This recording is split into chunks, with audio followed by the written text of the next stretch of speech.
Hey guys, welcome back to TechMan. Today, let me show you Docusaurus versus MkDocs. Which documentation generation tool is better? If you're torn between Docusaurus and MkDocs for documentation, here's a quick breakdown. Both are open source static site generators built for a fast, clean documentation website, but they shine in different areas. Docusaurus, developed by Meta, is React based and packed with features like versioning, built in search, theming, and blog support. It's perfect if your team already works with JavaScript or React and needs an interactive, feature rich site. The trade off is slower build times and steeper setup, which can feel heavy for simpler projects.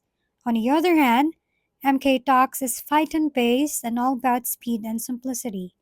It compiles sites in seconds, integrates seamlessly with Python projects, and has a rich plugin ecosystem, especially when paired with the material theme. It's lightweight and easy to use, but less suited for advanced interactivity or dynamic React components. In short, if you need flexibility and interactivity, go for Docusaurus, but if you want fast, straightforward, and Python friendly documentation, MkDocs is the better choice. If we've been helpful, kindly give us a thumbs up and don't forget to hit the subscribe and bell button for more contents.